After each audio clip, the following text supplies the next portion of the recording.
ሰላም ክቡራት ሕዋት ተኸታተልቲ ዳዕሮ ሓሙሽተ ሚድያ ከመይ ኣለኹም? ሰላም ክትህልውን ወለንቲ ሙሉእ ጥዕና ክትኮኑ ናተይ ምንዮት እዩ። ሓዊኹም ሲሞን የምሳኹም ዘለኹ ኣብ ዳዕሮ ሓሙሽተ ሚድያ ሎማዓንቲ ከዓ ንሓደ ኣገዳስን ይጠቕመና እዩ ዝበልክዎ መደብ ሒዘ መፅአኩም ዘለኹ። ሎማዓንቲ ማኪና ክንገዝእ ከለና እንታይ ክንገብር ኣለና፣ መካይን ሕሱራት ኣበይ ንረክብ ገለ ኢና ክንርኢ። ሕጂ ብቐጥታ ናብኡ ከብለኩም ሰናይ ምክትታል እዚ ትሪእዎ ዘለኹም ኣብዚ ኣብ ሽወደን ማለት እዩ ኣብ ብሎኬት መካይን ክትገዝእ ትኽእል ኢኻ እተን ዝሓሰራን ድሓን ዝኾና ማለት እዩ። ሕጂ እዚ ብሎኬት ዳት ኮም ኢልካ ትፅሕፍ ኦኬ ትብሎ ማለት እዩ። ኦኬ ምስ በልካዮ ሽዑ እዚ መፃካ ዝኩሉ እዚ ማለት እዩ። ትሪእዎ ዘለኹም ፍርዶን ይሄላ ስበርያ ይብል ኣሎ። ፍርዶን ማኪና ማለት እዩ ይሄላ ስበርያ ኣብ ሙሉእ ሽወደን ማለት እዩ። ኣብዚ ታሕቲ ከዓኒ ኣልት ስቶኮሎም ብሎኬት ይብል ኣሎ። እዚ ከዓኒ ኣብ ስቶኮሎም ዘለዋ ዝሽየጣ መካይን ኩለን ማለት እዩ። ኣብዚ ታሕቲ ከዓኒ ኣልት ስኮነ ብሎኬት ይብል ኣሎ። እዚ ከዓኒ ሓደ ዞባ ናይ ሽወደን ማለት እዩ። ኣብቲ ዞባ ዝሽየጣ ዘለዋ ማለት እዩ። ሕጂ ፍርዶን ሄላ ስቨርያ ኣብ ሙሉእ ሽወደን ዘለዋ መካይን ኢልና እዚ ክንጠወቕ ኢና። ሕጂ እዚ ምስ ጠወቕና ኣላ ፉርዶን ይብል ኣሎ። እዚ ቢላር ይብል ኣሎ። እዚ ከዓኒ ሕጂ ኣብዚ ቢላር መካይን ማለት እዩ። ፉርዶን ንኩለን ተሽከርከርቲ ዝጠቅስ እዩ። እዚ ቢላር ከዓኒ ኖርማል መካይን ማለት እዩ። ንኩለን መካይን ዝጠቅስ ማለት እዩ። ሕጂ ኣብዚ ቢላር እዚአን ንኣሽቱ ፐርሰን ቢል ማለት እዩ። ንኣሽቱ መካይን ማለት እዚአን ቢላር ሕጂ ብዚ ክንደይ ኣለዋ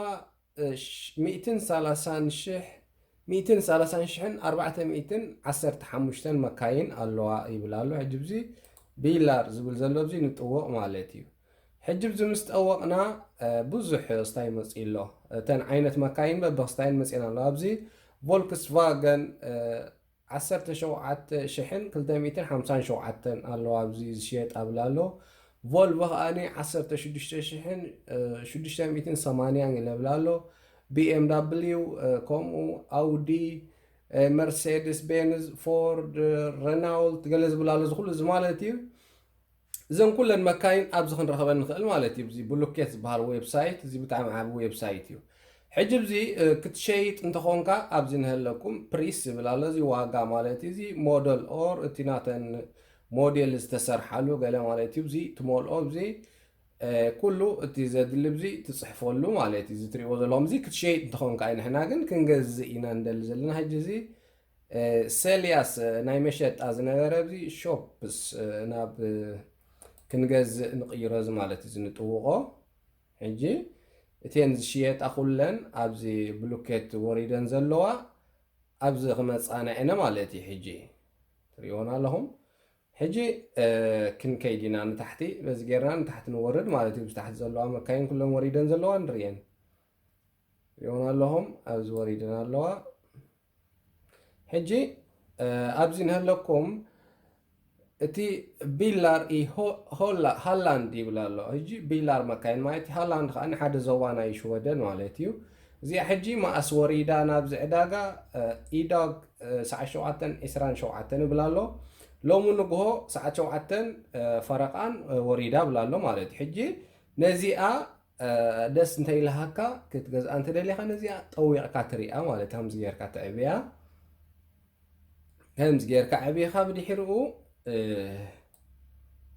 ትሪኣ ማለት እዩ። ትሪእዎ ኣለኹም።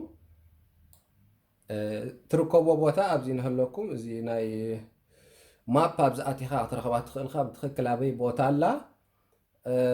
እቲ ናታ ታርጋ ከዓኒ ኣብዚ ንህለኩም እዚ ታርጋ ናታ እዩ።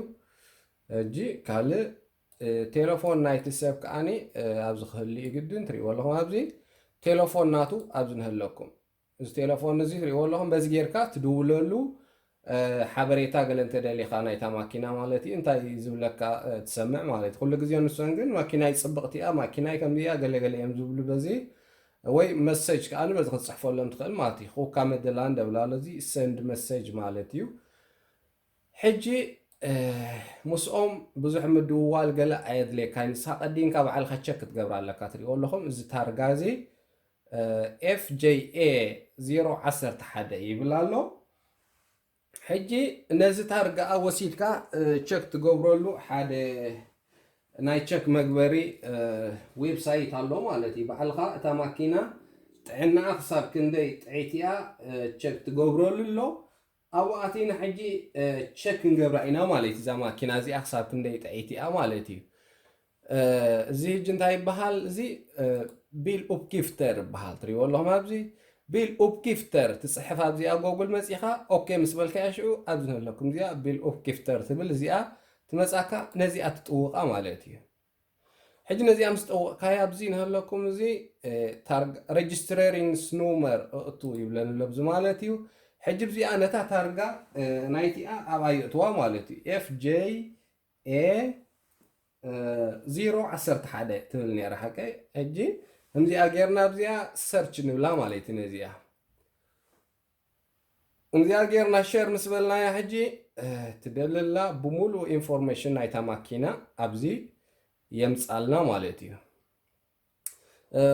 ብዓይቡ ብዚ ንህለኩም ቁሩብ ኢንግሮ ክሮስ ኦቨር ኣብ ኦርስ ሞዴል 2008 ናይ 2008 ሞዴል እያ ይብላ ኣሎ ሶምአ ኣብስቴልድ ቬክሰል ሎዳኤር ማኑዋል ናታ ማርሺ ማኑዋል ይብላ ኣሎ ኣውቶማት ኣይኮነትን ሞተር ኤርፖ 145 ሆኮ och driv med bensin. Bensin är att zuar blalo. Vid blandad körning drar den 8,1 liter per 100 kilometer blalo.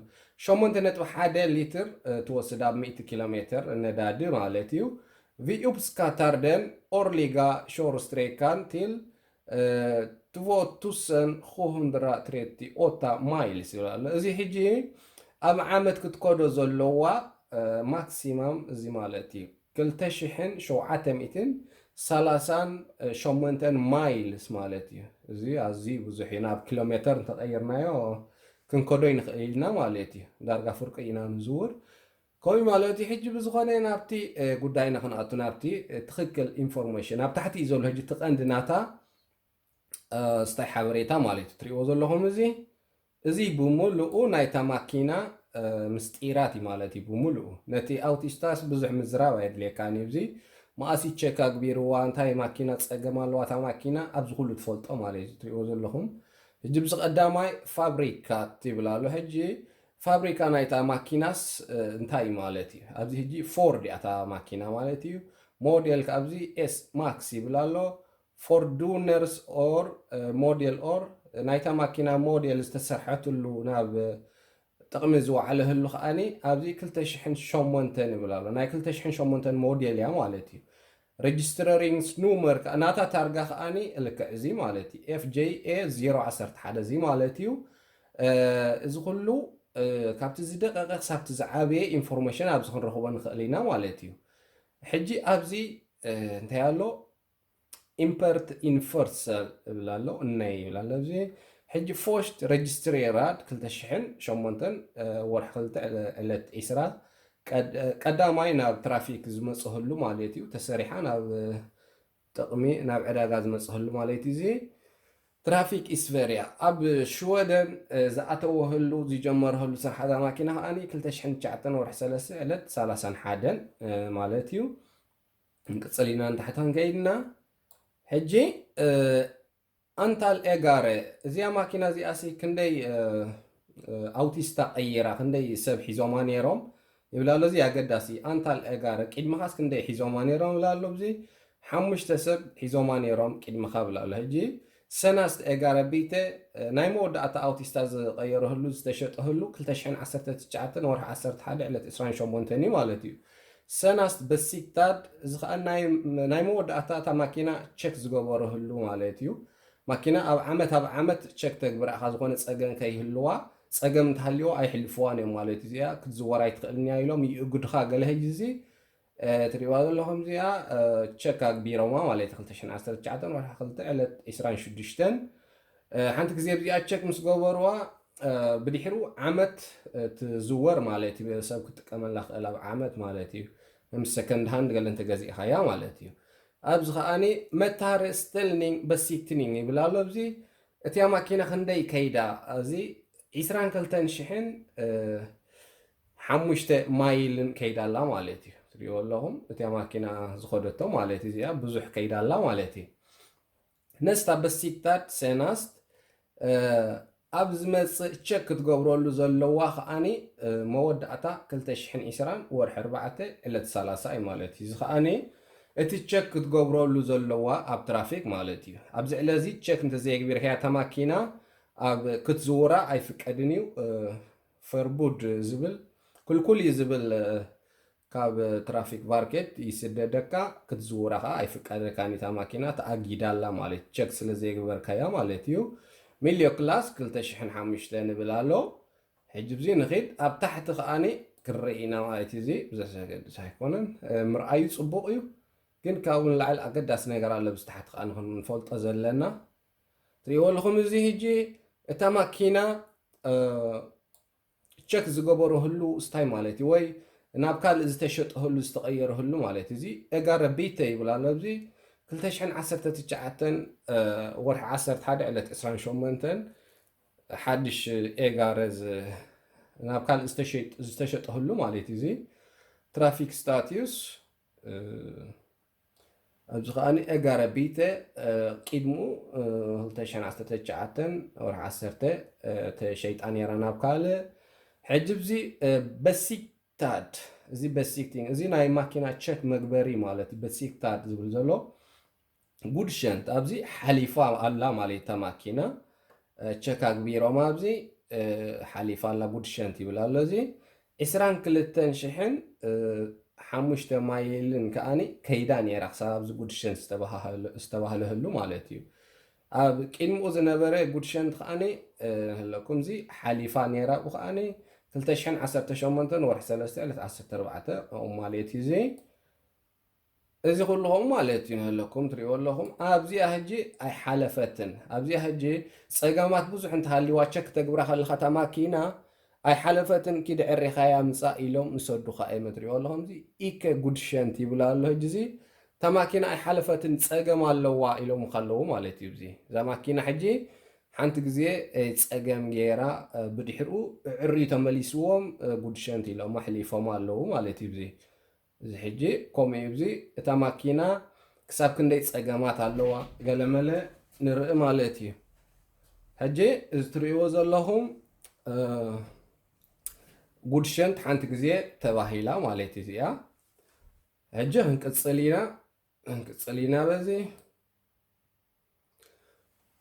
ከምኡ ማለት እዩ እዚኣ ናይ መወዳእታ ቲልቨርካድ ከዓኒ እታ ማኪና ኣብ ፍርዱነት ቲልቨርካድ ኢቲስክላንድ ይብለና ኣሎ ኣብ ጀርማንያ 2008 ወርሒ 2 ተሰሪሓ ናብ ስታይ ቀሪባ ማለት እዩ እዛ ማኪና ሕጂ እዚ ብጣዕሚ ኣገዳሲ ማለት እዩ ክንፈልጦ ኣብዚ ታሕቲ ከዓኒ ብዙሕ ነገራት ኣሎ ዝትሪእዎ ዘለኹም ኩሉ እቲ እታ ማኪና ትወስዶ ቤንዚን 8.1 ሊትር ኣብ 100 ኪሎ ሜትር ማለት እዩ እዚ ብጣዕሚ ኣገዳሲ እዩ ኩሉ ክንሪኦ ኣለና ሓደ ብሓደ ኣብዚ ታሕቲ ከዓኒ ሕብሪ እቲ ብሬድ ማለት ጎድኒ ናይታ ማኪና ቁመታ ገለመለ ካብ ዝንህለኩም ኩሉ ክሳብ ታሕቲ እዚ ኩሉ ክንፈልጦ ንኽእል ካልእ ከዓኒ ጎማ ናይ ቅድሚት ናይ ድሕሪት ከመይ ንጥቀም ቁፅሪ ናይቲ ጎማ ስታይ ንገብሮ ማለት እዩ ዝትሪእዎ ዘለኹም ከምኡ እዩ ማለት እዩ ካልእ ተወሳኺ ከዓኒ ኣብ ሌትስ ጎ ዝበሃል ኣሎ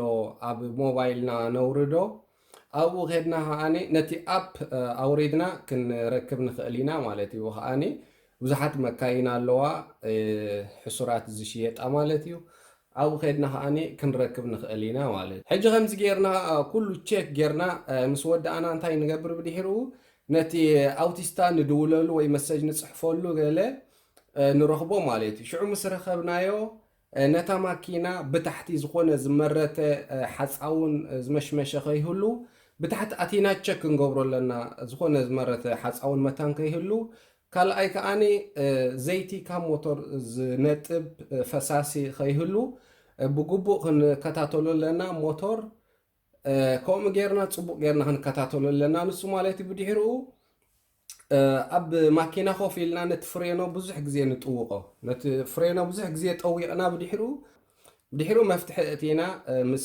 ፀቐጥናይ እቲ ፍሬኖ ጥዑይ እንተኮይኑ ንታሕቲ ይወድቕ ማለት እዩ ንታሕቲ ይወርድ ጥዑይ ምዃኑ ከዓ ብከምኡ ንፈልጦ ካልኣይ ነገር እታ መፍትሒ እቲና ክፍት ምስ ኣበልናያ ኣብቲ ስክሪን ናይታ ማኪና ዝኾነ ፀገማት ናይታ ማኪና መብራህቲ ይውልዕ እዩ ዝኾነ ናይ ፍሬኖ ፀገም እዩ ዘለዋ ናይ ሞቶር ፀገም እዩ ዘለዋ ናይ ስቴርሶ ኣብቲ ስክሪን ይሕብረና ንዑ ከዓኒ ብፅቡቅ ክንከታተሎ ኣለና ማለት እዩ ካብዚ ሓሊፍና ካልእ ከዓኒ ንገብሮ ዘለና